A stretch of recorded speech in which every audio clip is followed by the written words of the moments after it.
Don't I know you, sir? Don't believe so. I haven't been here in many years.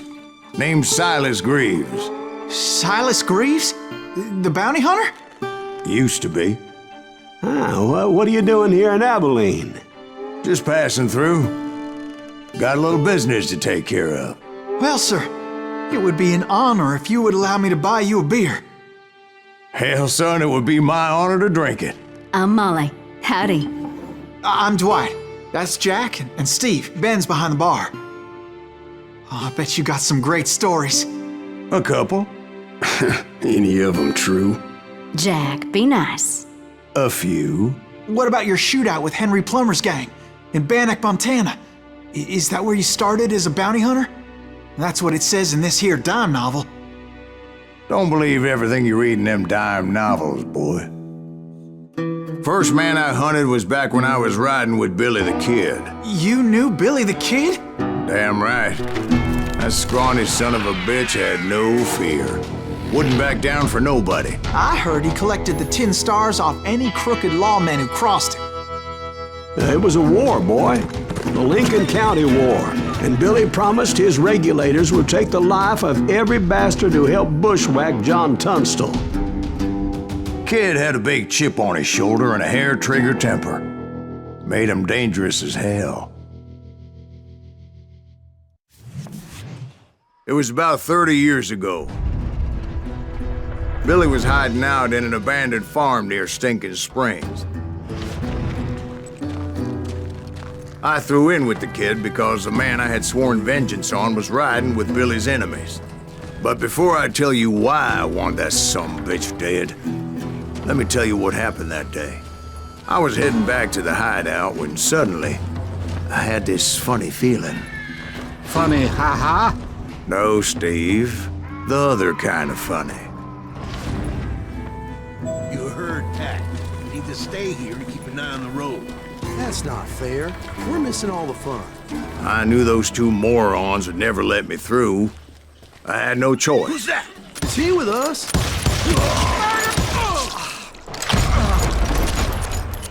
Was it Pat Garrett's posse? Oh, yeah. I heard the shots and I knew I had to move fast.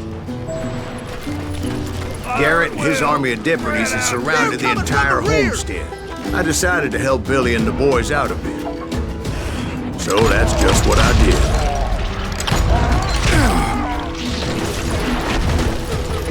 Hey, we have one behind us. As the governor of New Mexico was paying for the kid's apprehension, Garrett was able to hire every gun hand in Lincoln County.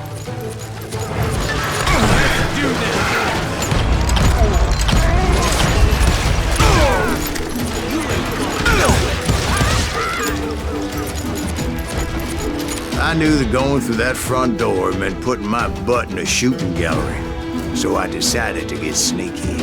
I'm done with you.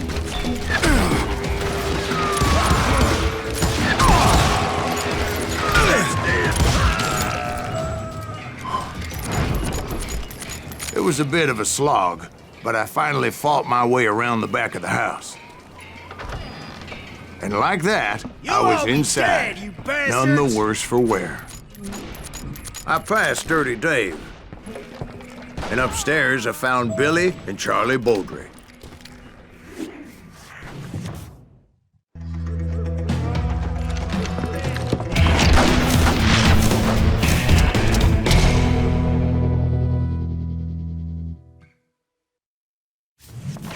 Billy looked at me and said, "About time, amigo. Grab a gun and get to the window." Wait, so you were friends with Billy the Kid? Yeah, sort of. Anyway, we were surrounded by dozens of deputized shooters who wanted to do us harm. Billy's worth $500, dead or alive. I'm telling you, Garrett's men. I don't know how many of those cocksuckers I personally put down. It was pretty clear, even to Billy, that maybe discretion was the better part of valor. What's that mean? It means that it was time to cut and run. They got a Gatlin, Billy shouted. Get the horses and bring them round back. I'll draw their attention. He directed that order at me, and I thought, why the hell do I have to do it? But I went anyway. Dumbass that I was back then. Gonna make a run for it! Those poor sons of bitches are Many would done have for! fled in my place. But I had that false sense of invincibility that many young men have.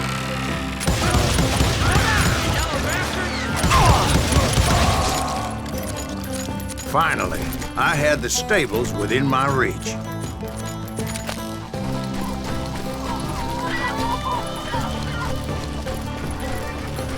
And that's when I met Sheriff Pat Garrett.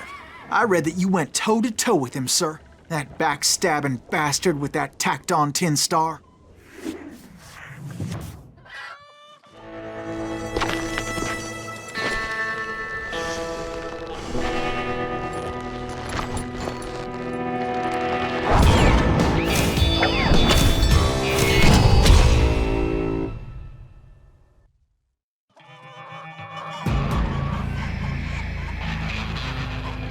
You challenged him to a showdown. You read that in a dime novel? It said he showed no fear as he took your measure with eyes like a rattlesnake.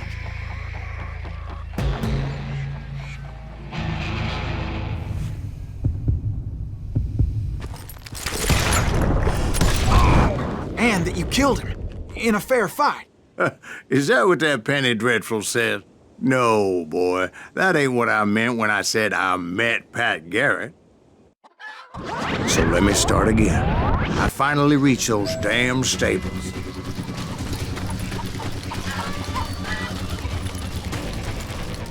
And stepped inside, and BAM!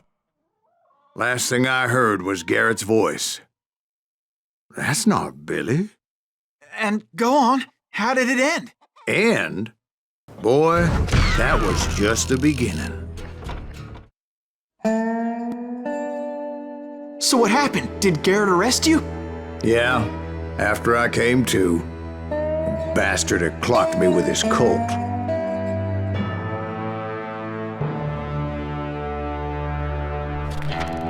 And the kid surrendered? When he realized there was no getting out of there alive. So they locked you up in Lincoln? Indeed they did. Sentenced me to hang right along with the kid. It's important to know that I was only riding with Billy so I could find the bastard I was after.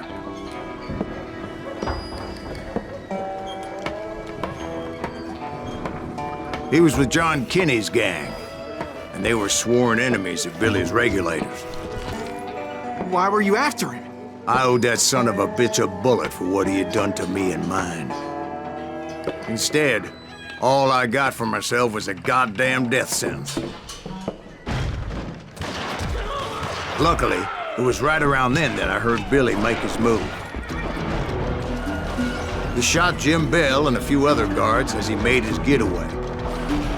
Later, they wrote that some lady friend planted a pistol for him in the privy. What the papers didn't say is that Billy helped me escape, too.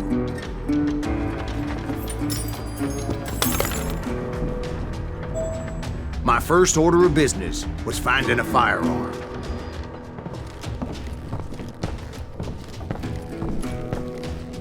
Luckily, I located Deputy Bob Ollinger's mean-ass shotgun.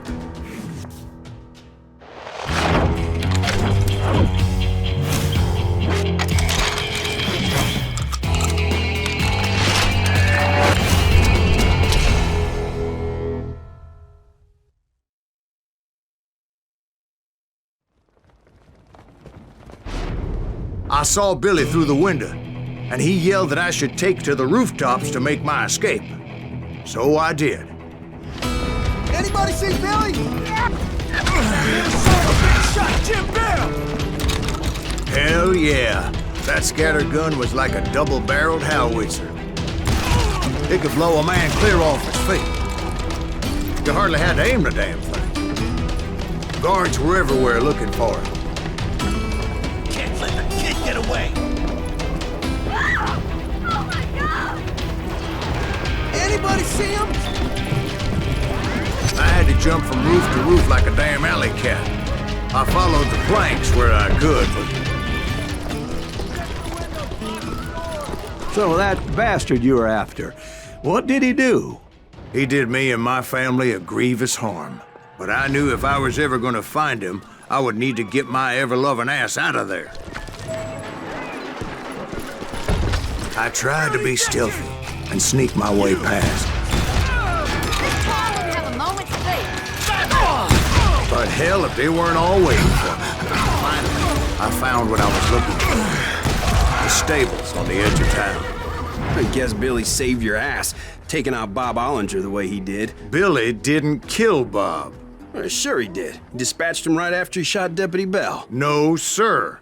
Because Bob came right up behind me, angry as hell that Billy had lit out. "Hello, Bob," I said. "I think you better let me go." And he says, "I don't think so, boy. Not with my shotgun." So we stood there in the middle of the street, eyeball to eyeball. He intended to kill me, and I knew I had no choice but to defend myself. Some say I fought unfairly, but they weren't the ones looking him in the eye that day. Pat Garrett gunned down Billy 3 months later, so his escape was all for naught anyway. So where'd you go after Lincoln? Mexico.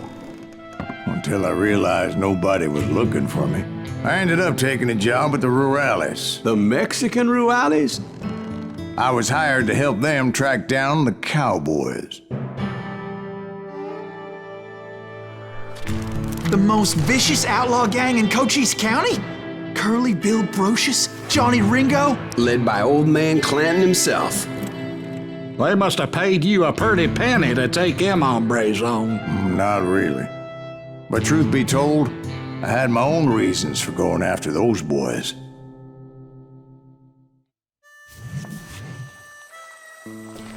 So was the bastard you were after now riding with the cowboys? Roscoe Bob Bryant was his name. Oh. But no, this time it was a different bastard I was after. The aforementioned Mr. Ringo. I came upon them robbing a stagecoach, which wasn't surprising, being they were such murderous thieves and bastards. The bandits wore red scarves, so I knew they worked for the old man. Over there! There! I did my best to help those poor passengers.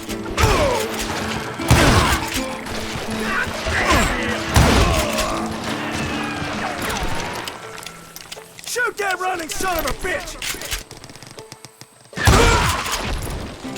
Moments later, the attackers were dead, and I checked the stagecoach to see how many passengers were still breathing. None. It was then I wondered if the rocks weren't hiding more bandits. Was that all of them? Or did I just hit the rear guard? I quickly got my answer. They attacked from on high like Apaches often did. They would appear in great numbers from above and rain down lead on their hapless enemies' heads, making use of the high ground and whatever else they had. Yep, the Apaches always appeared out of nowhere, and there never seemed to be an end to it. Hold on. Were you attacked by Apaches? What happened to the cowboys? Did I say they were Apaches? I said Clanton's cowboys attacked me Apache style. I was in a pitched battle, but I was holding my own against an overwhelming enemy force.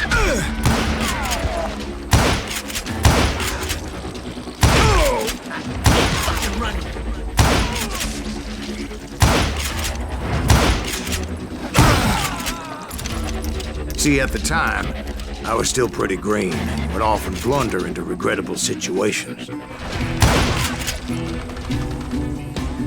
Unfortunately, I was running out of ammo. Another perfect example of my relative inexperience as a hunter of men. I immediately knew that a tactical retreat was called for, as my vengeful fury was much less impressive without the bullets to back it up.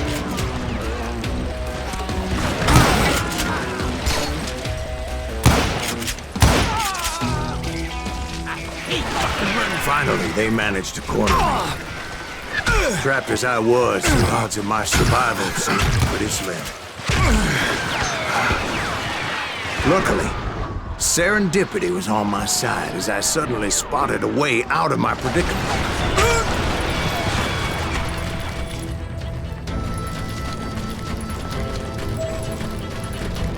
I ran ahead as if the devil himself was after me. Bullets were whizzing by my ears, but I wasn't about to roll over and die. I just kept running like there was no tomorrow. Because there wouldn't be if Clanton and his men caught up with me. As I was scurrying around those caves, I thought, what was I thinking, going up against a gang like this? I just kept running, not knowing where the hell I was going. And that's when something miraculous happened. Like manna from heaven, I found the desiccated remains of what looked like an Apache warrior. The old weapon next to him supplied me with some much-needed ammunition.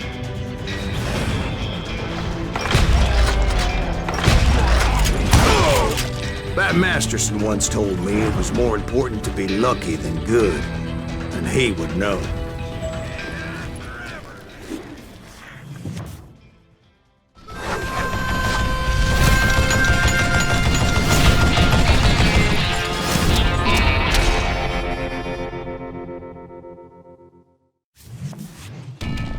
I yelled out at the top of my lungs, "Clanton, I'm coming for you!" A little stealth might have made more sense, to be perfectly honest. Because that old fool had a Gatling gun and enough bullets to last him till kingdom come.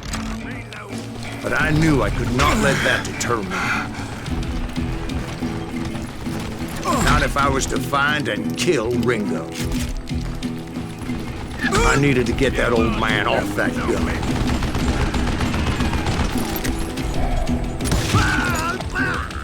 Apparently, one of the cowboys made it out of there alive and told Ike and Billy Clanton that it wasn't a Mexican who took their father's life that day. They just assumed it was one of the Earps, and that little misunderstanding eventually led to that legendary gunfight at the OK Corral.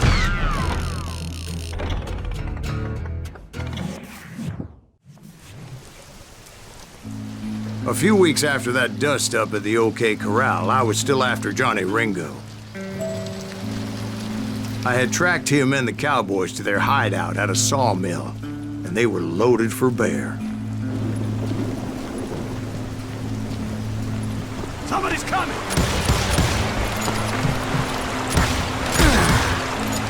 So, what exactly did Johnny Ringo do to piss you off? Well, him and that other bastard. Roscoe Bob Bryant? Yep. They both deserve to die, and I promise I'll tell you why. First, I need to tell you about the Cowboys' new boss, Curly Bill Brocious. Earth's coming! Get ready, boys.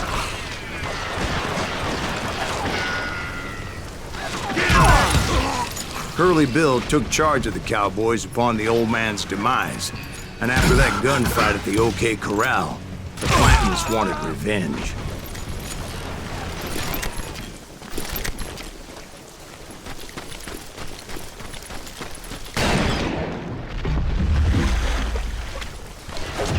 There were killers around every corner, all wearing red bandanas. That's how the Cowboys identified each other, and I was beginning to wish I had one myself.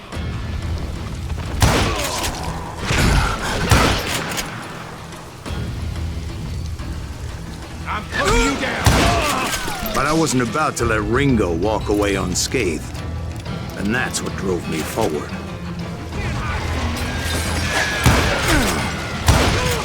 They say that Ringo was infernally fast. Now, where was I? Taking down the entire cowboy gang single-handed. Indeed I was, Jack.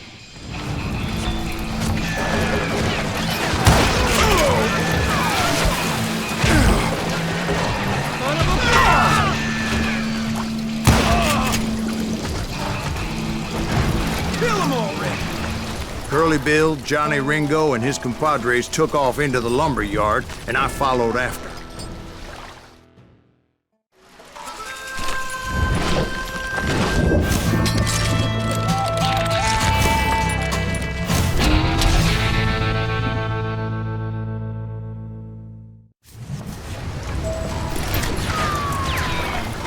Are you saying they ran? Cowardice was not in Ringo nor Curly Bill's nature. Brocious gave me no choice but to take his life. But Ringo was nowhere to be found. I knew you didn't kill Ringo, because he was found dead in a different location altogether. To this day, his killer is still unknown. Indeed. Took me a few months before I finally tracked his ass to West Turkey Creek Canyon.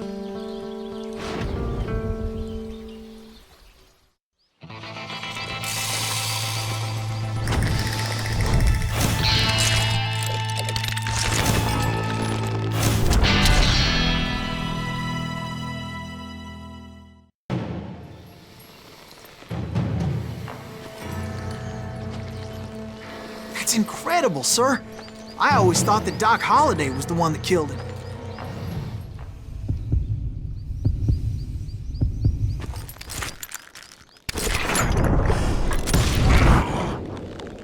Sorry I had to ruin the legend for you, boy.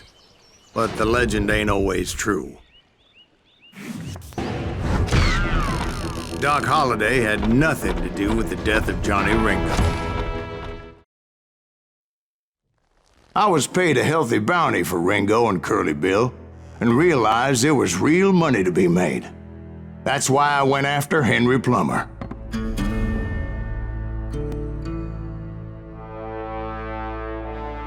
Now, wasn't he the sheriff who augmented his income by shaking down miners and robbing gold shipments? That's the one.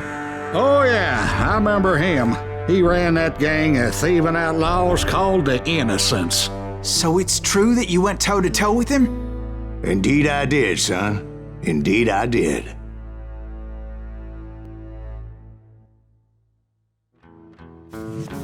I knew I needed resources if I was going to track down Roscoe Bob Bryant, and hunting Plummer looked like a good way to get rich quick.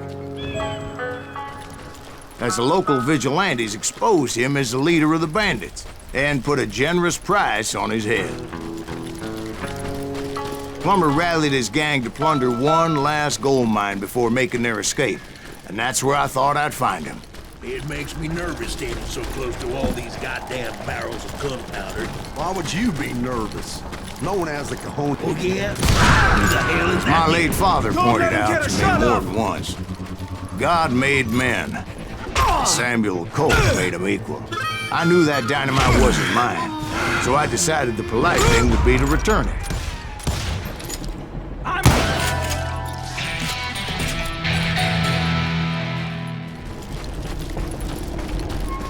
But first, I had something I needed to figure out. I had a few ideas on how to get into that mine, but once I made my decision, I knew there was no turning back. So my first thought was to enter the nearest mine portal. I saw an entrance. Made sense. I'm here. It was the quickest way in, but that also made it more dangerous, as there would undoubtedly be enemy pickets posted along the way. Besides, once you enter a mine like that, it's easy to get all turned around. Quick reflexes often make up for a lack of common sense. Luckily, I was never one to be easily bushwhacked. I would just need to be careful not to blow myself to kingdom come. With all that gunpowder and dynamite everywhere, a body has to know what he's shooting at.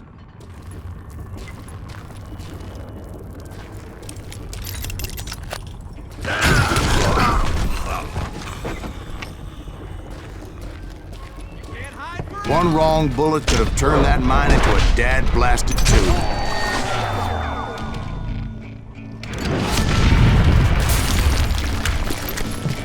I freely admit that my plan of attack was not just moronic, but clearly insane.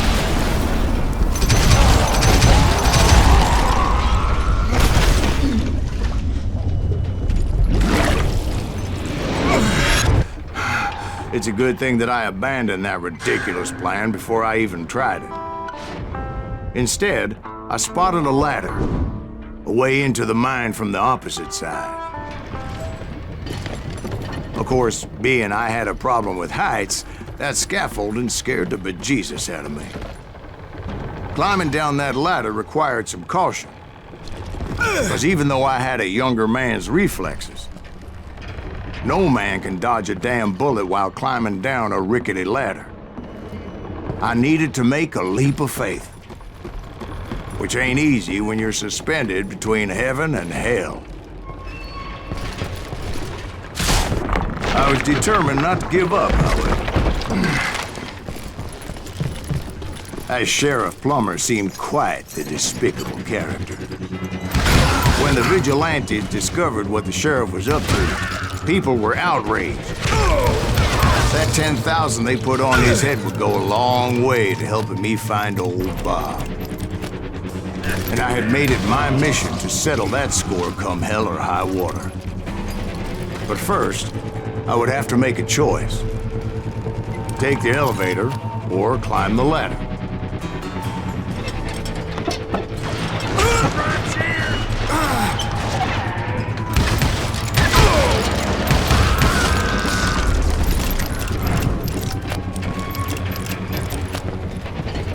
Plummer was a mad dog killer, and the people of Nevada City deserved better. Nevada City? Well, I thought Plummer met his maker in Bannock, Montana. Right, well, he was the sheriff of both places at one time or another, but that's neither here nor there. The point was, taking him down would save a lot of lives, including my own.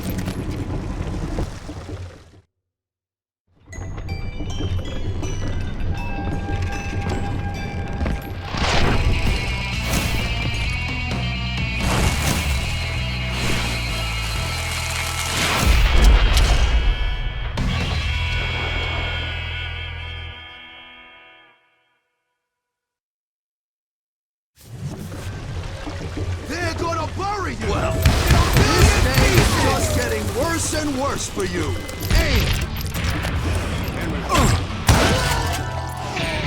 So that's how Henry Plummer died. Him and his crew were worth their weight in gold. And now, I was officially a bounty hunter. So, did you finally go after that Bob feller? Well, I heard word he was in Kansas with John Wesley Hardin. So that's where I went. Where in Kansas? Abilene. Why do you ask, Ben? No reason. Was Hardin as fast as Ringo? Ringo was fast, but John Wesley was as fast as the devil himself.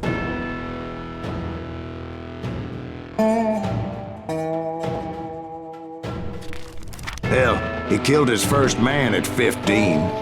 From that day forward, he had a price on his head and wouldn't back down for nobody, not even Wild Bill Hickok himself. I dodged death many a time, and that night in Abilene was no different.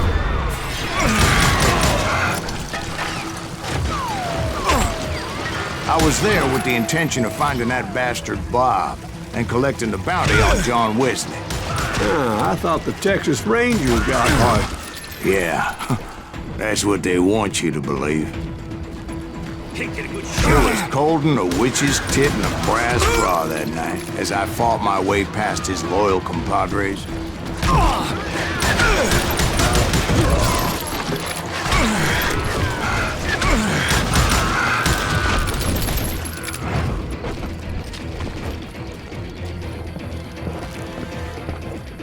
To the very same saloon we're sitting in today. Look around and imagine this place painted in blood. Hardin was waiting for me, and...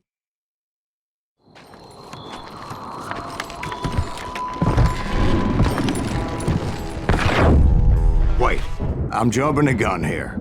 Let me back up and give you some background on this sumbitch. He deserves that much. Don't you think so, Ben? John Wesley Hardin was a killer. By the end, he confessed to taking the lives of 42 men. He was a bona fide folk hero by then, and had amassed a gang of armed miscreants and other assorted thugs. He and his men set up camp outside of town, and I was hoping Bob was among them. Damn it! Shoot that son of a bitch! They didn't ask why I was there. They knew. 'Cause most of them were wanted as well. I had to spill a lot of blood to find out Hardin wasn't in that camp. He was carousing in town with his closest friends. Hardin's boys apparently didn't want me to reach the Bull's Head. Some were hightailing it into town to inform their jefe of my unwelcome presence.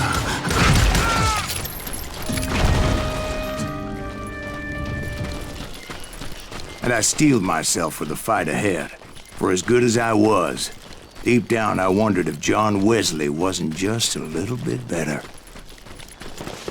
Before I could test my mettle against Hardin, however, I would first need to dispatch his cadre of hired killers. Most of these degenerates were beyond redemption, but John Wesley might have been a different story. I didn't learn until later that that night was in fact his birthday celebration.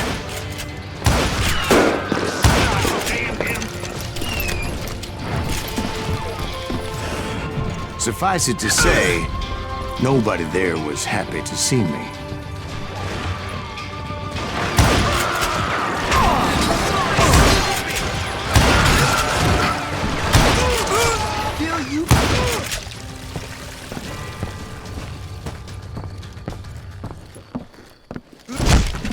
I was disappointed that neither Bob nor John Wesley were among the dead. But that was short-lived, as a moment later I was facing down the fastest gun in the West.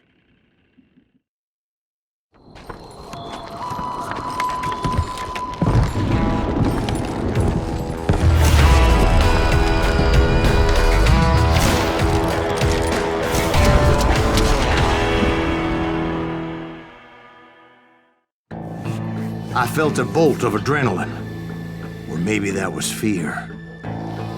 He was well known for his tricks, and I knew I'd need my own if I was ever to defeat him.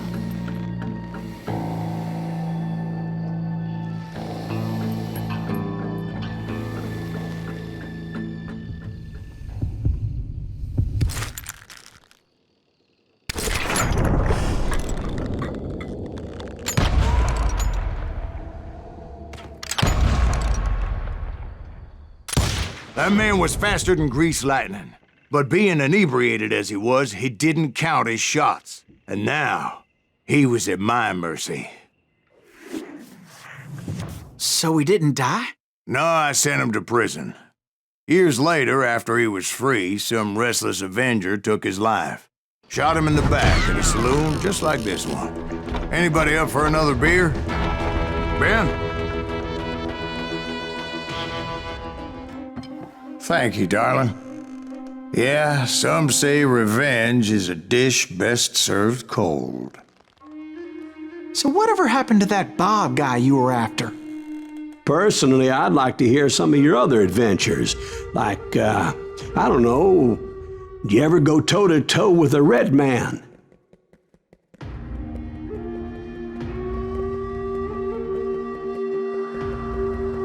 Yes, I did, Ben. I remember once I was after this renegade Apache, Grey Wolf. Strangely enough, revenge was also his primary motivation.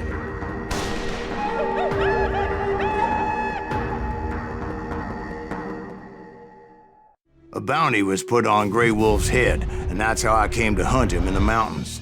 Mountains so high they tickled the nether regions of heaven.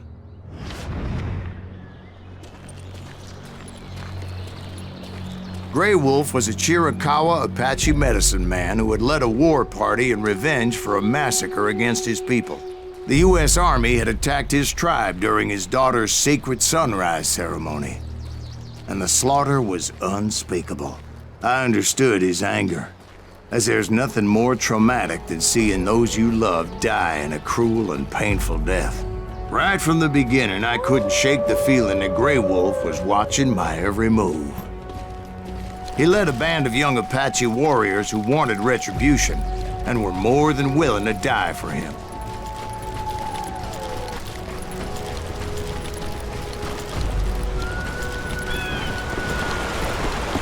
They saw me before I saw them.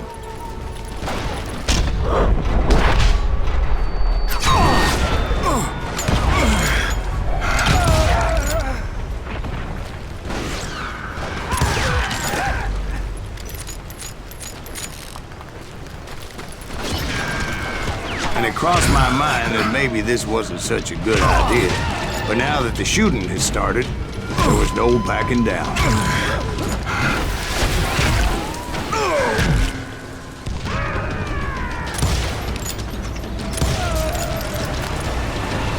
Did you find Grey Wolf? Not at that moment, but I did find the entrance to their hideout.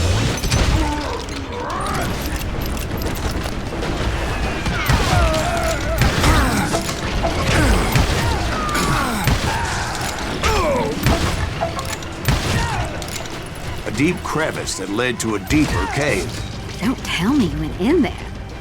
Yeah, but it's not out of bravery so much as pure, angry cussedness.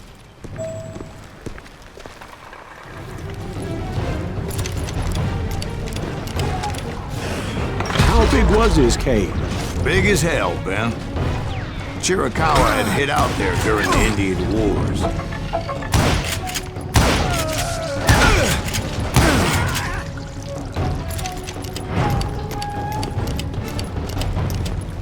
They thought it was haunted with the ghosts of those murdered by the horse soldiers. The cave was haunted with dead Indian ghosts? To be honest, I was more concerned with the live ones than the dead ones.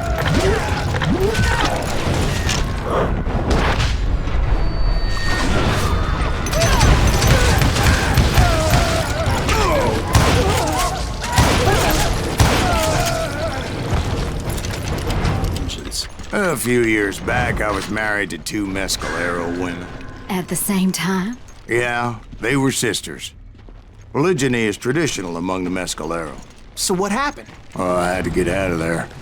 Those girls never shut up. Both of them nagging at me all the time. Drove me half crazy. Haven't seen them since. I came upon this flooded grotto, and that's when I saw him. He came to me unarmed and unafraid. His voice echoed in the shadows, and I sensed he meant me no harm. You carry great darkness in your heart, and if you do not release it, it will claim your soul. The sound of his voice put some kind of ancient Indian spell on me.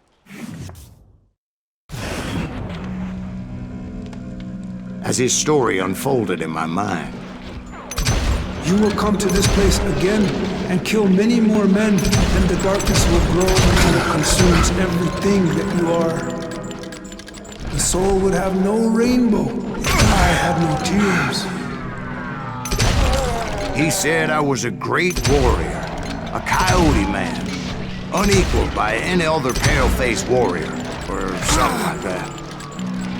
The snakes will bite shadows of your past until a venom poisons your heart, and an echo of the song of the dead summons the spirits deep from within the mountains. I didn't quite get what he was saying, but there was definitely snakes. And indeed, his warriors surrounded me and attacked me like hungry wolverines.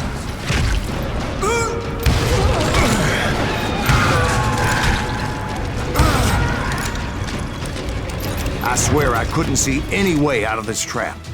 But suddenly, one just appeared. Kind of like a miracle.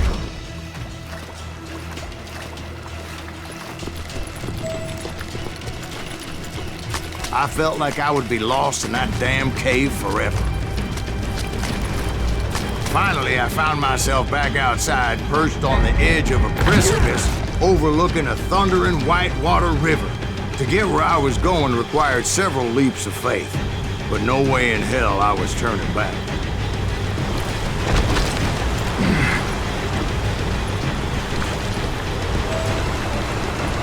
I chased after him, determined to make him explain the meaning of all that mumbo-jumbo. Mumbo-jumbo is right. Are you making this all up as you go? A few details may be fuzzy, brother, but I am relating exactly what happened to me.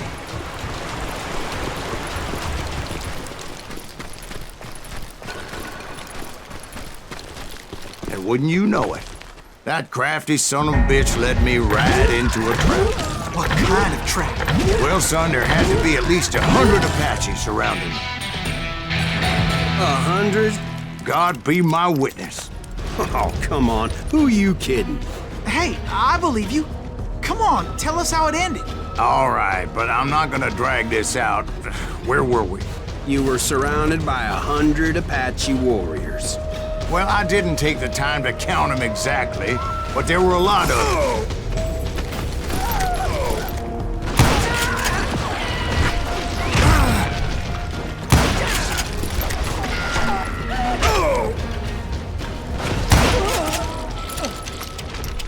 And in the end, a path appeared before me that I had not seen before.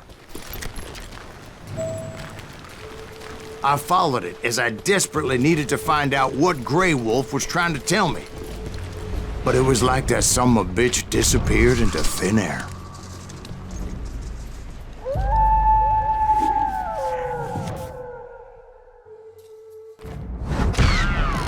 Never did find him. And never did collect my goddamn bounty. Thank you, darling. It's interesting how the truth can sometimes seem might malleable, depending upon your point of view. Like how those dime novels make you out to be something you're not? Jack, don't be starting trouble.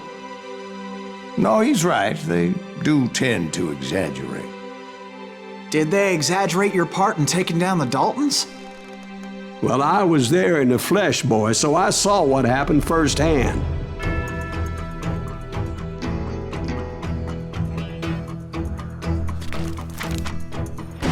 Those Daltons were lawmen once, before they all went bad, robbing banks and trains clear across the territory. Until Coffeeville, of course. I was one of the citizens who took up arms that day. Fighting on the side of the right? I did my best, sir. We all did. It was early morning. One of my friends was a local gunsmith, and he handed out firearms to anybody who'd take one. You see, the Daltons got it in their heads to rob 2 banks at the same time. 2 banks on the same damn street.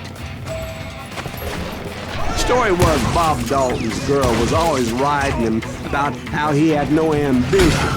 Or you're nobody next to Jesse James, she'd say. Finally, the bastard took his brothers to Coffeeville just to shut her up. Well, the locals recognized the Daltons right off. Hey, we got us a Before they could get away, half the town took up arms to defend their property.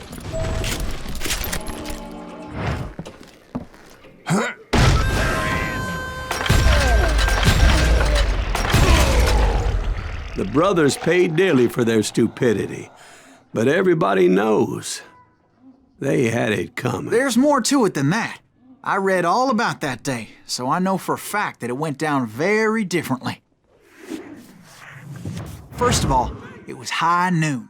A posse of U.S. deputy marshals were on the rooftop across the street. Get ready, boys. They're gonna make a move.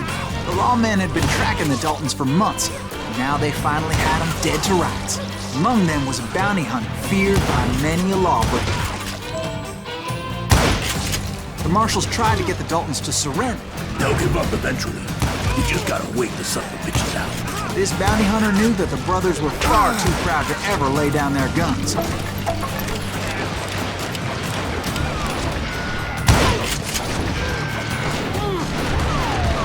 He went in there alone to confront those criminals. One of the marshals shouted, "Where are you going? Are you crazy?" Hey, where do you think you're going, dumbass? That rifle's mine. But he paid him no mind. He saw a way to get around to the back of the bank. Then he figured out how to hit the Daltons from a direction they weren't expecting. It was brave men like him who risked their lives to tame this wild country.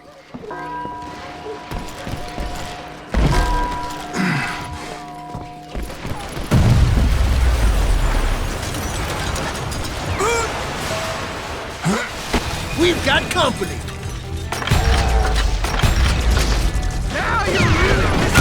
Heroic men like him, who did what other men couldn't or wouldn't to make this country free.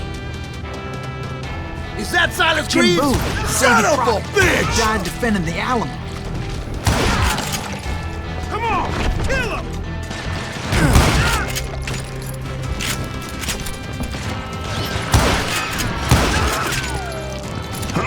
That's Silas Greaves. What the hell?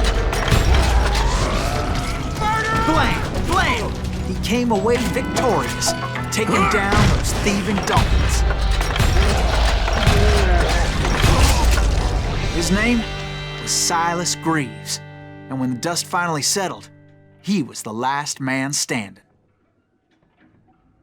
Sorry, kid, but that just wasn't the way it happened.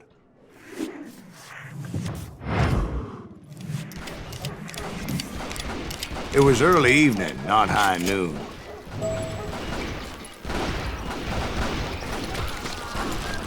The Daltons blew up a safe, and were all set to hightail it out of there.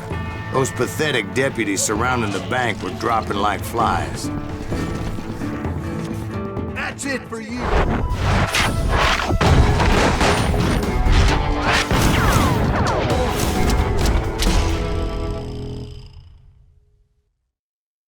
I had been tracking those jokers for months, waiting for them to do something reckless. Boy, you are Finally, they did. Those stupid bastards decided to rob 2 banks at the same time in the same town where everybody knew them. But they still had friends in Coffeyville. What are you gonna do? Keep shooting. The Dalton boys knew I would never give up. Those Daltons weren't the sharpest knives in the drawer, but they always stood together. They set a trap to slow me down and allow at least 2 of them to escape. The 3rd brother stayed behind to plant me, just in case that trap of theirs didn't work.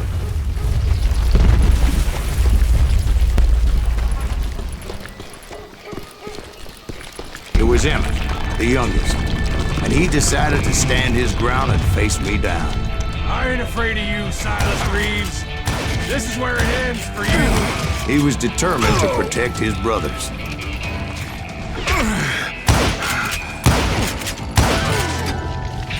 But Emmett Dalton survived the robbery in Coffeyville. He's the only Dalton who did. They say he was shot 23 times. Well, Dwight, who do you think put all those damn holes in him?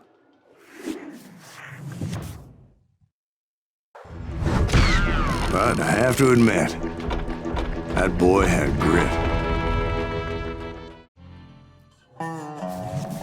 We'll get those suckers! It took me a couple of days to track the Daltons down. They can't get away with this! And in that time, a whole posse of local vigilantes offered to lend a hand. We'll track him to the ends of the earth. They seemed as determined as me to find those outlaws.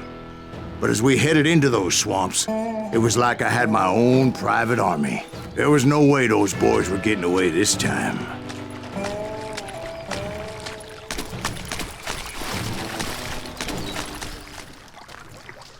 It was early fall, right? Beautiful time of year. At least you had the weather on your side. Not by my recollection. It was damp and foggy as hell. It was tough to stay on a true course, so we kept an eye out for landmarks.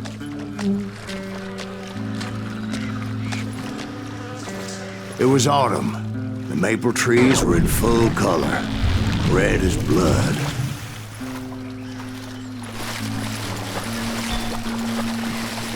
The rains that year were torrential, so the whole area was flooded. The vigilantes had spread out wide, and pretty soon I couldn't see anybody.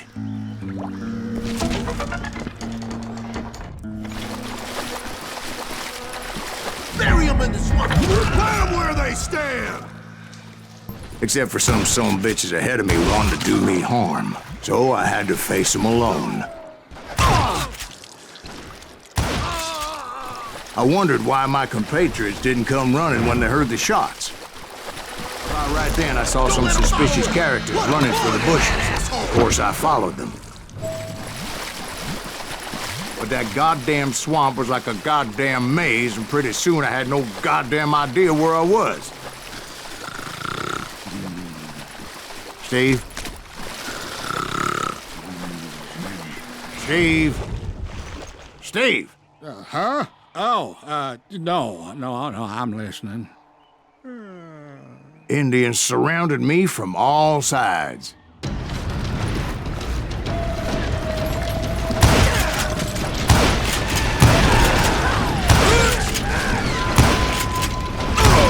Indians? There were Indians? No. I just wanted to make sure Steve was paying attention. Now, where was I? You were following the Daltons through a swamp? That's right. See, Steve? Dwight's paying attention. No, I'm listening. I was just resting my eyes. So, where was I? The Daltons. Right.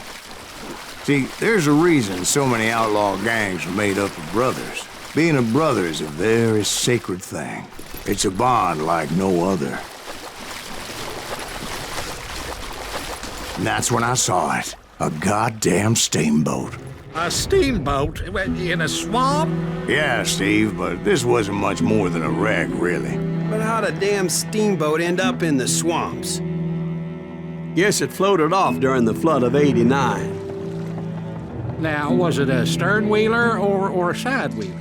What? Does that really make a difference, Steve? It was a steamboat with a goddamn army on board.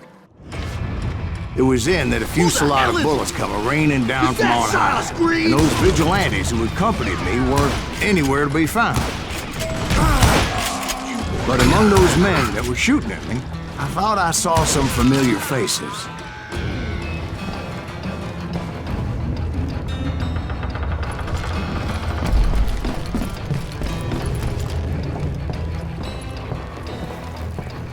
Right about then, much to my relief, the vigilantes finally arrived.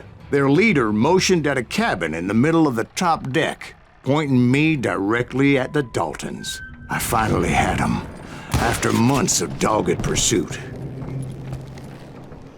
But it turned out that they had me. Take him out! I'm sending you to hell!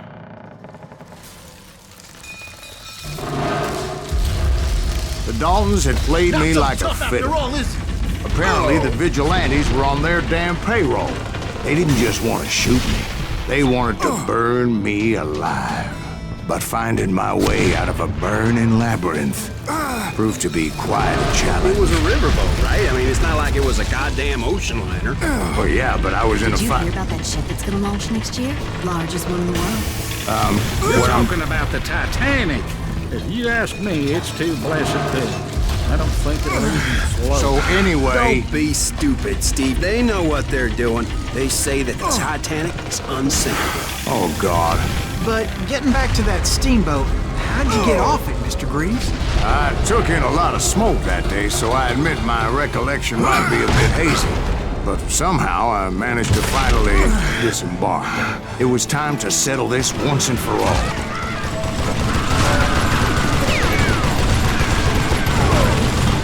Bob and Grat weren't about to come at me one at a time. They were in this together. Two brothers side by side, determined to take me down. Confident that this time the odds were on their side.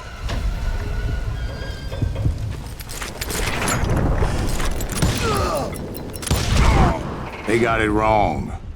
A sad end for those two.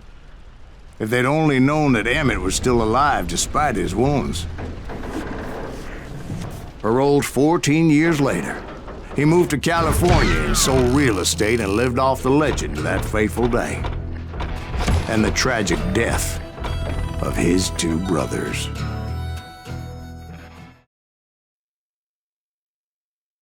My own brothers died tragically as well, truth be told.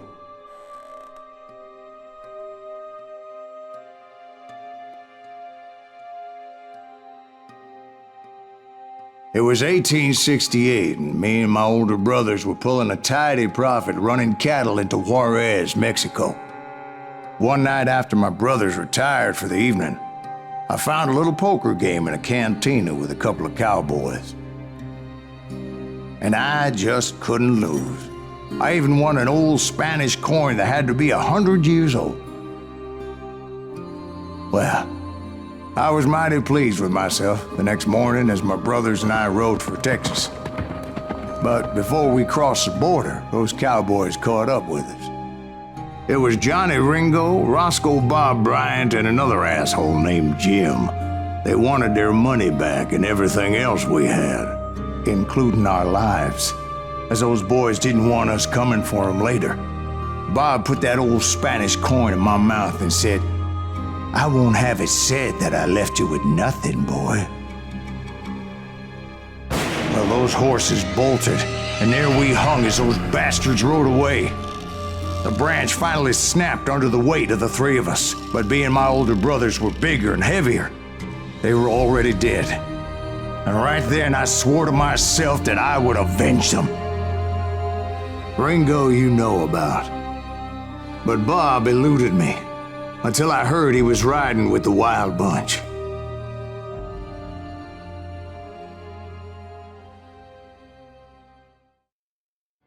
I'd been on their trail for months, ever since they left their hideout in the Bighorn Mountains.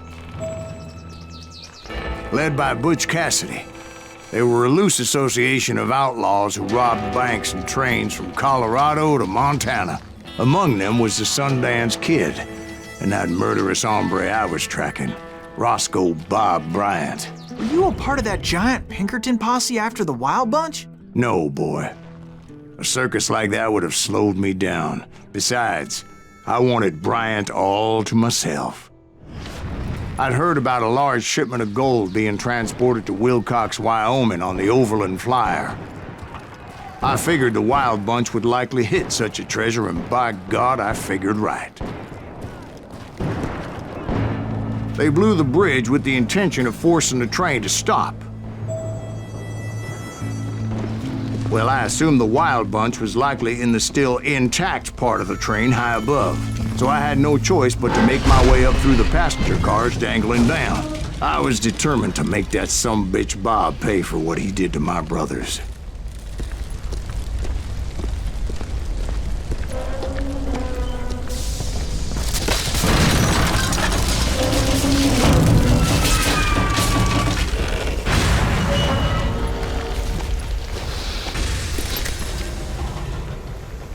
I found the device they used to blow the tracks, so I knew I was headed in the right direction. My ears are still ringing from blowing up that bridge. What'd you say? Well, I made my way off unscathed and came upon a few members of the gang and had no choice but to dispatch them. From there, I had to negotiate an even more precarious route. But first, I would need to get my ass out of there.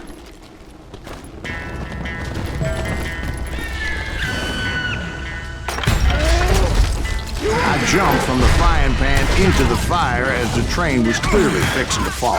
I had found the gang, but in order to find old Bob, I needed to fight my way forward past a whole passel of desperados. Outside, inside, any way I could, I made my way towards my prey. I kept hoping the law would show up and give me a hand. You mean like that giant Pinkerton posse that I read about? Did they come riding in, guns a-blazing to help?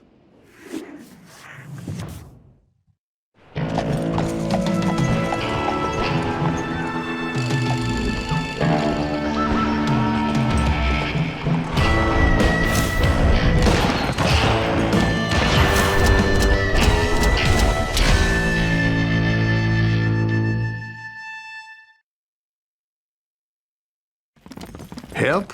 From the Pinkertons? No, son. I had to fight the Wild Bunch all by my lonesome, as usual. Who the hell is that? He's out! You don't gotta mess with us! Take cover! Retreat! Retreat! He's killing everybody! He'll kill us all! I have to do better.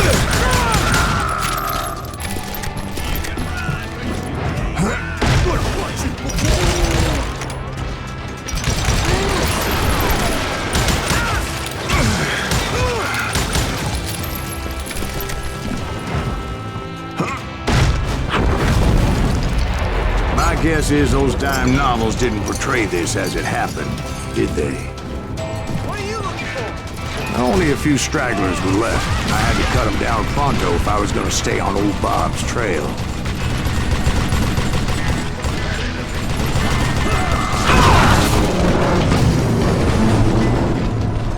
Once I silenced all those guns, I went searching for my nemesis, determined to finally have my justice. But the only survivor who welcomed me was George Flat-Nosed Curry. Who was he? The fastest gun in the gang. Right after Sundance, I mean. And Kid Curry, and maybe Elsie Lay. Though some folks might dispute that.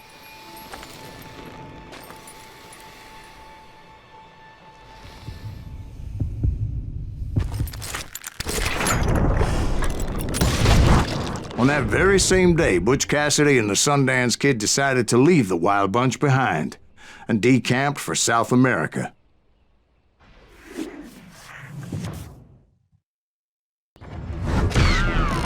They ended up living down there for many years, but I'm sure you already know all about that.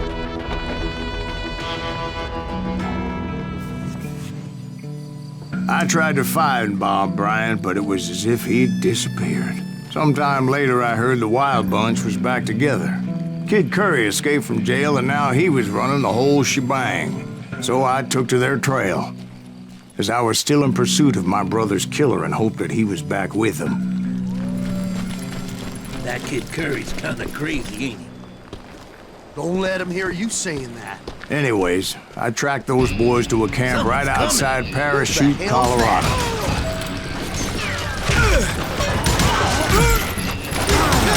Being outnumbered, I didn't bother with a warning shot. I just started taking those bastards down. Old Bob wasn't among them, and neither was Kid Curry. I could sense him close by, however, plotting something nasty. I just needed a clue as to their whereabouts. And I found one. A map with their bold plan clearly marked. This time they were fixing to blow up a train trestle. Property of the Union Pacific.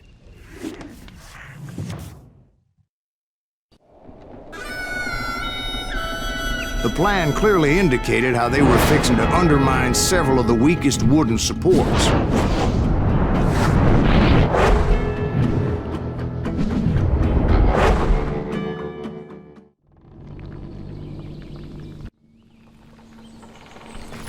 Kid Curry was considered the wildest of the Wild Bunch. It was said that he fathered 85 bastard children, though some say it was only 5. Kid Curry had bragged to a whore how he was going to rob a train heading to the U.S. Mint in Denver. And that whore, Fat Sally, she told me.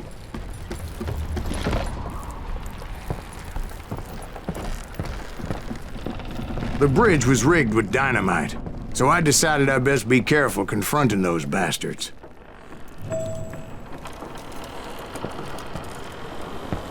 And I made it a point to remove any dynamite that I came across. A moment later, I saw a ladder that somehow had escaped my attention. Don't you blow us up now. Don't worry, I know what I'm doing.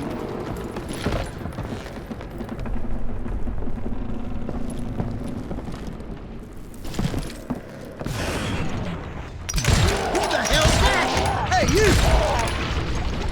But the Wild Bunch did not take kindly to my presence and attempted to blow my head off. It appeared the kid had found a number of new recruits to bolster their ranks. Guess there's always desperate men willing to trade their lives for stolen treasure. What happened next? Well, having removed the first bundle of dynamite, I decided I might as well remove the other one. Once that was done, I figured I'd find my way from there.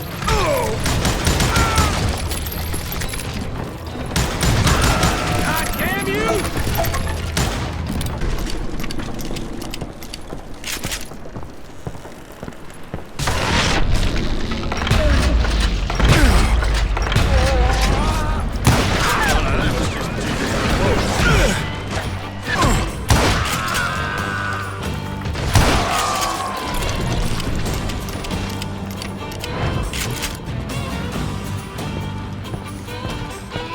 So that was all the dynamite? Funny you should mention that, darling.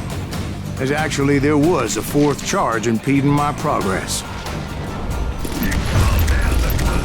Once I removed it, my path was pretty clear.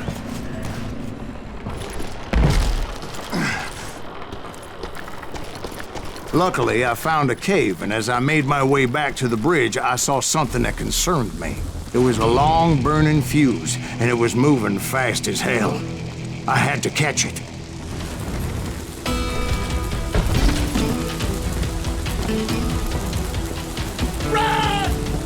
The burning fuse was so damn quick, I had to run like the wind. I almost had it, but no. Thought I was gonna have a coronary when I lost sight of those sparks. My heart was pounding like a sledgehammer.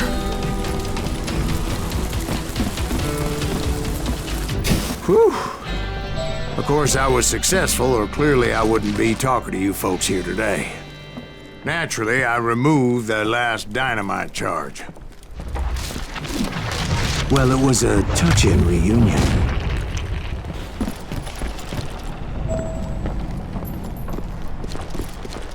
But by this time, I was thoroughly exhausted and dragging my ass as I was not a young man anymore.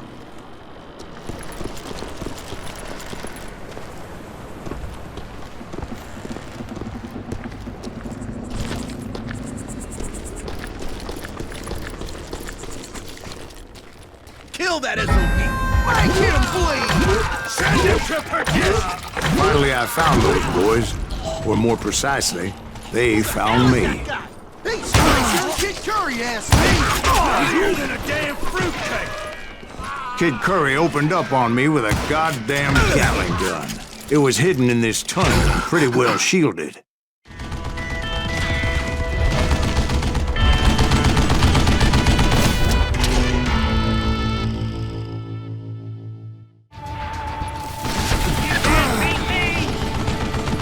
Eventually, I brought that tunnel down. And that's when I met Kid Curry himself. He had decided to stop pussyfooting around and deal with me personally.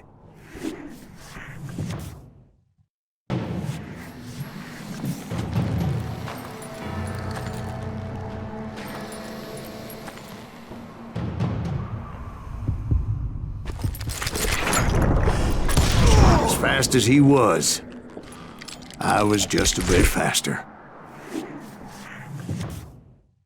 And as he lay wounded, I demanded to know the whereabouts of Roscoe Bob Bryant.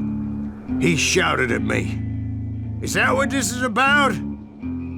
Bob went with Butch and Sundance to South America. You ain't never finding him."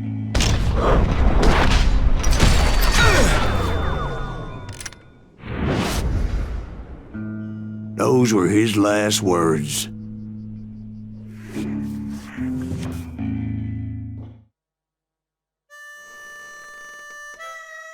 So, Bob Bryant got away?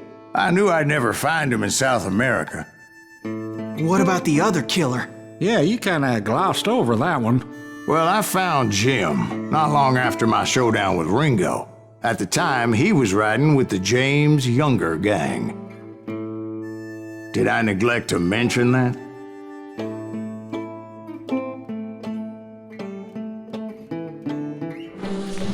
Jesse James? The greatest outlaw who ever lived?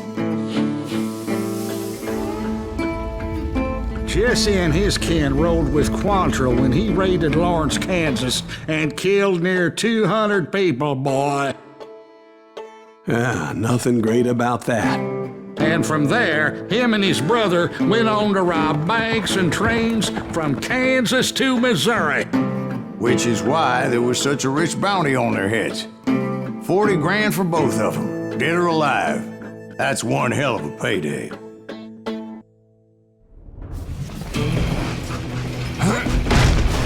I confronted them as they were robbing a train. Bullets were flying at me from every which way. But I knew I'd have to fight my way forward if I was gonna find this Jim.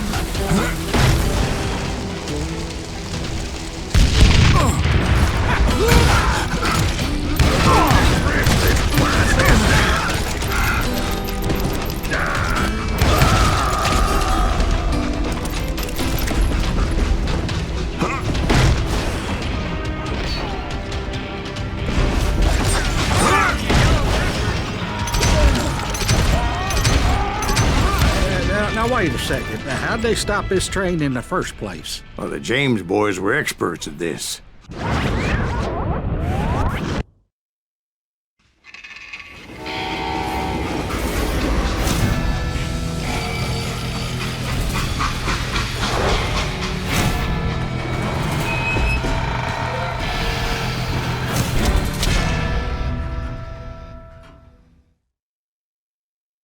They hopped a freight train having heard there was a big payroll in the express safe.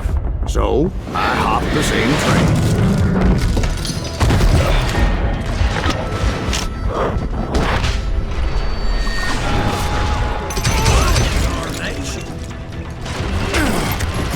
The James Younger gang was decimated after that little fiasco they had in Northfield, Minnesota.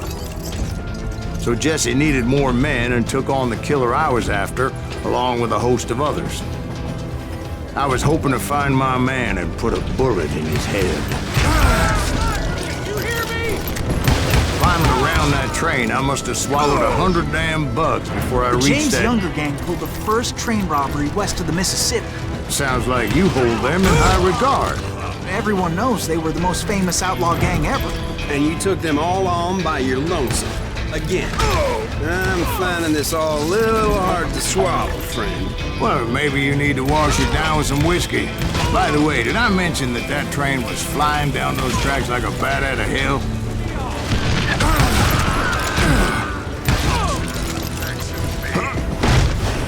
Anyway, excuse me, Ben. Where would I find the gentleman's facilities? Suddenly I have an urgent need to drain my one-eyed snake. Well, I've had more than a few drinks, and I've been sitting here for quite a spell. Right through there. Let me show you.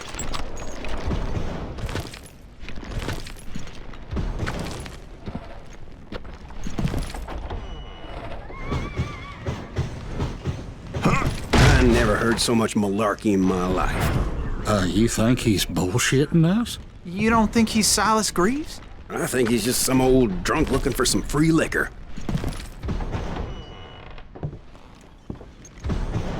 I don't know, Jack. I think I believe him. You don't think he met Jesse James? Boy, you gotta be kidding me. That story makes no sense at all. Jack. I mean, you gotta be two bricks short of a load to believe that cock and bull story. I don't agree. Jack, lay off the But you bar. seriously think that tired old man went toe-to-toe with Jesse James? Well, that's better. Did I mention that this Jim was married to the infamous Belle Starr? Of course, I didn't learn that until later. Anyway, I made my way forward the best I could. Around the sides, over the roof. At some point, some sumbitch saw me and shouted out, "It's a damn Pinkerton!" It's a damn Pinkerton!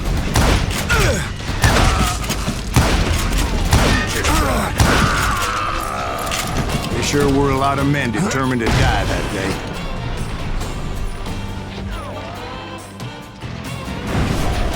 That's right!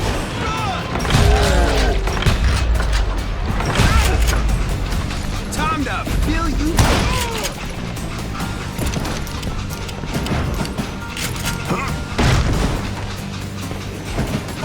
It was then that Jesse detached the express car from the rest of the damn train. I could see Jesse waiting for me, fixing to kill me so he could get away with all that money.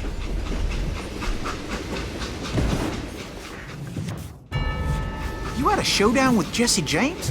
Of course he didn't. Everybody knows that Jesse was killed by Bob Ford. Yeah. Jesse went out like John Wesley Hardin. Coward shot him in the back of the head. Guess it doesn't matter how far you run, does it, Ben? Your past always catches up with you.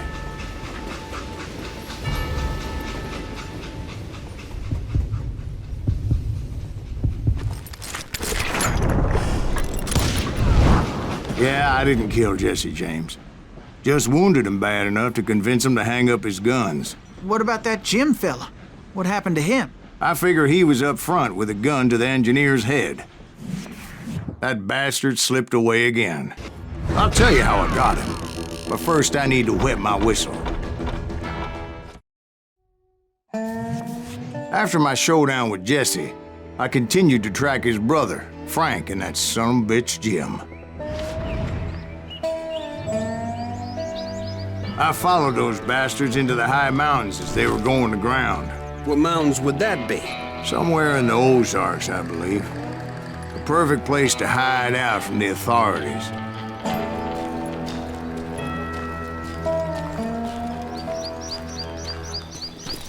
In fact, before I could find them, some Indians who fled the Reds and were hiding out from the military found me first. They probably thought I was a cavalry scout and didn't want me telling the military where they were. Indians? Yeah, they could have been Cheyenne, but there was all sorts of renegades roaming the landscape back then.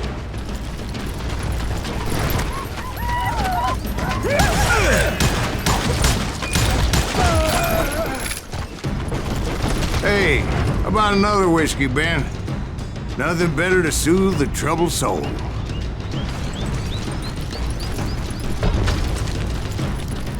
Now, where was I? Indians, right. I had more than my share of run-ins with the Red Man. Like that time, did I tell you about Grey Wolf? Yes, sir. You did. Ah, of course I did. In fact, I could still remember that old medicine man's words to me. Oh, Jesus Christ, we're back to that again. You carry great darkness in your heart. It will claim your soul. The man you are after. Let me ask you something, Ben. You ever think about death? Mr. Greaves, are you all right? Ooh, death. Oh, death. Won't you spare me over till another year? What is this that I can't see with ice cold hands taking hold of me? Well, I am death, none can excel. I'll open the door to heaven or hell. Oh, death, oh, death, won't you spare me over till another year? So are you gonna answer the question? What question is that? Jim Reed. Did you ever find him? Reed was indeed that son-bitch's surname. That's right, Ben. A despicable character. I remember him laughing like a hyena that cold morning they lynched me and my brothers. He was intent on avoiding my vengeance, but nothing was gonna stop me. Nothing.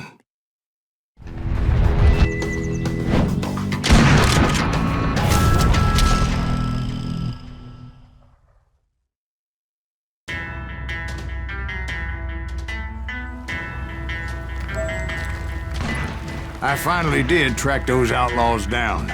They had long rifles with scopes and were well positioned to pick off any poor soul who came anywhere close. I can't fault Frank for wanting his revenge, as I was there for the same damn reason myself. At this point, I'm guessing you think Silas Greaves is a worse murderer than Jim Reed ever was. No, sir. A man who spent half his life killing somebody's brothers, fathers, sons. I think you were just looking for justice, sir. Is that what I was looking for, Dwight? Is that what it was? Justice? Isn't that why you were hunting the James gang? The James gang. Right. I finally found Frank holed up in his mountain cabin, and he was determined to have me.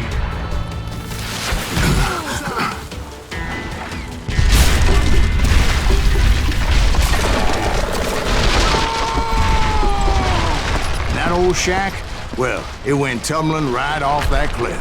With Frank James still in it? Yes, sir. But Frank James is still alive, living in Missouri, showing folks around the family farm for 25 cents a tour.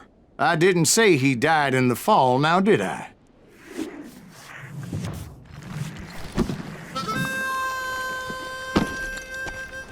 I'm done with this damnable outlaw life. Kill me, don't kill me, do what you will. At this point, I just don't give a shit. I explained to Frank that I had nothing against him personally and that I was looking for someone else. You want Reed? Have at him. I never did like that bastard. I am done here. We parted in peace as Frank pointed out the path to my prey before making his way back down the hill.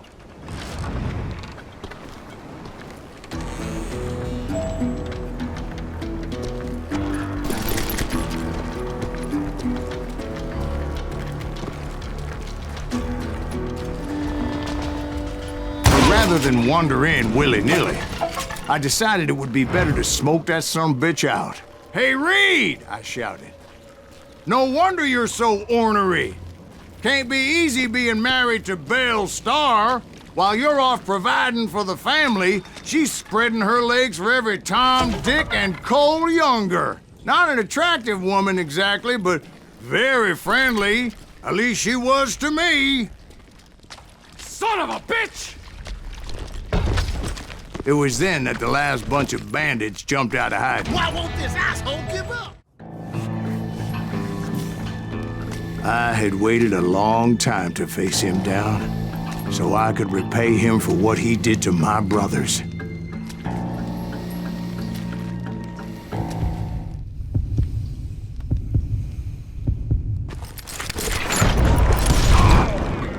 And repay him I did.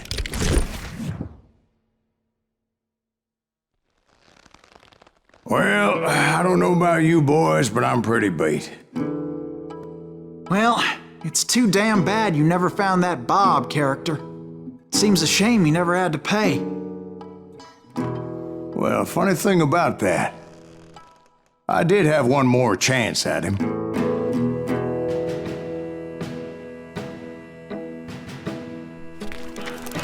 Six months ago, I heard that Butch and Sundance were back in the States and had gathered up some of their old gang. I tracked them down, hoping that Roscoe Bob Bryant had returned with them. So you're saying they didn't die down in Bolivia? That's what I'm saying. 40 years I had waited to get my hands on the last of my brother's killers. Not even an army of demons could have stopped me now.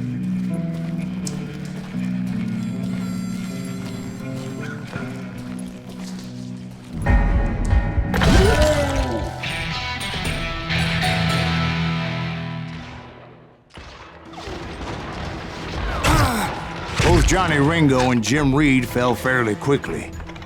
But the last one, Roscoe Bob Bryant, that son of a bitch had managed to escape my vengeance time and time again. I couldn't even be certain I'd recognize him after all those years. By now, he had to be close to 70. For all you know, he could have been dead. That thought had indeed crossed my mind, as did others.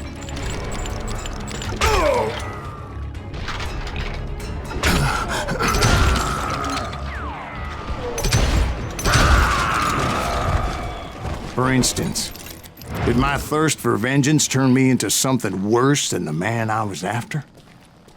By this point in my storied career, I had killed more men than Bob Bryant ever had. I was furious as hell at that bastard for making me who I am. A man with no family, no friends, no purpose except shooting Bob Bryant dead.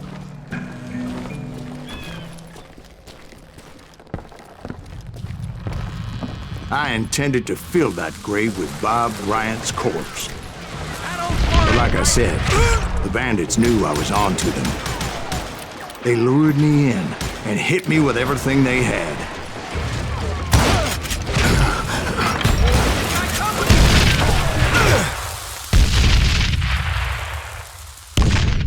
Because when I woke up... From the dead? There was silence all around me. I could swear to God I saw Billy then. Billy who? Billy, the kid. William Bonney. He was shooting at me from a rooftop. Here, and there, even over there. So I am right. You are touched in the head. Mr. Greaves, perhaps we should switch you to coffee? You see that old Indian again, too? No, but I did see Billy's killer, Patrick Floyd Garrett. He came at me guns a-blazing. But I knew that old war horse had died 2 years before. I wondered if maybe I was dead too and confronting the ghosts of my past. Perhaps all my sins were coming back to haunt me and drag me down to perdition. I saw Henry Plummer throw dynamite at me. And in the gates of the cemetery, I saw John...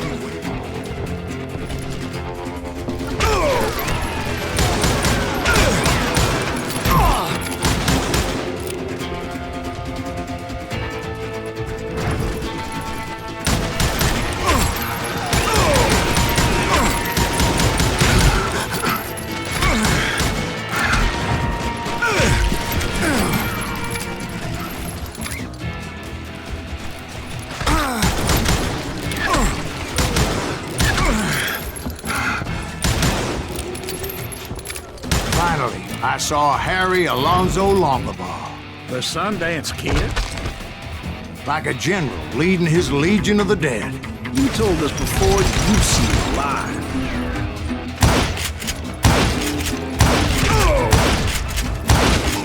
Then I heard a voice call to me from afar.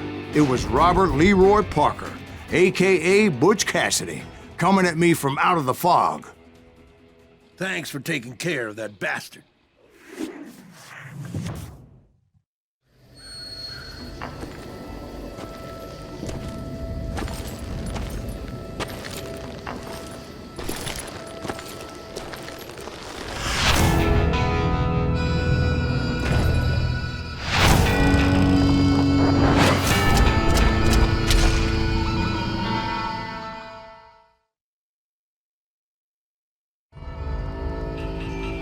But the kid wasn't quite deceased. Not yet. Takes more than one little bullet to kill the likes of me, partner. Those two looked like they hadn't seen each other for quite a while. Clearly, they were no longer amigos. Shit. I was hoping I wouldn't have to kill you. You won't have to, Butch. I'm killing you first. I asked them about Bob Bryant, but they were too busy with their own heated conversation. Let me get this shit straight. You want my money and the love of my life? You frittered it all away, Butch. Etta's mine. And so is that damn money. I didn't want to shoot anybody until I had an answer to my question, but those boys didn't give me much of a choice.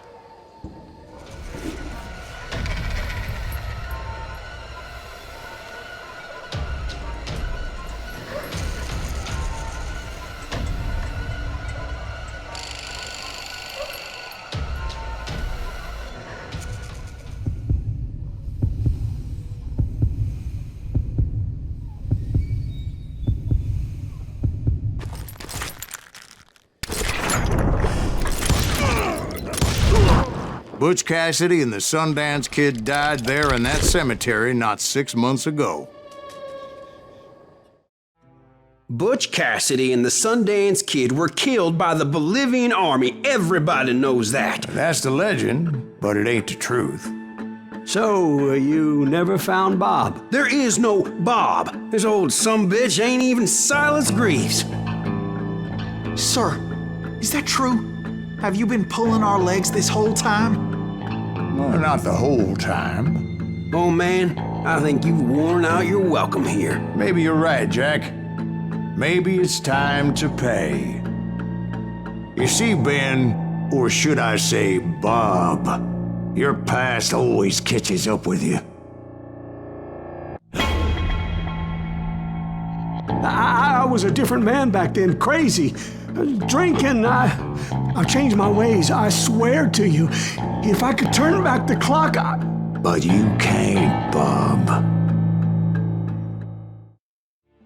Why'd you toy with me like that? Telling those tales, knowing all along. Why not just lay your cards on the table? Wanted to suss you out, Bob. See what kind of man you turned out to be. Maybe prod you into drawing on me. See, all those years on your trail turned me into a killer. Can't even remember who I was before you tried to murder me. You, on the other hand, walked that very same path in exactly the opposite direction. What do you mean by that? You think your life is worth sparing, Bob? Boy, what's your name again? It's Eisenhower, sir. Dwight Eisenhower. What do you plan to do with your life, Dwight Eisenhower? Tomorrow I'll be leaving for West Point, sir. So, you want to be a soldier? Well, then do it right, son. Don't tear down the world out of anger and spite like I did.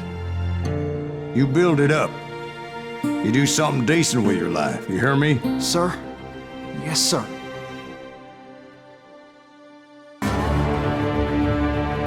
I won't have it said I left you with nothing, Bob.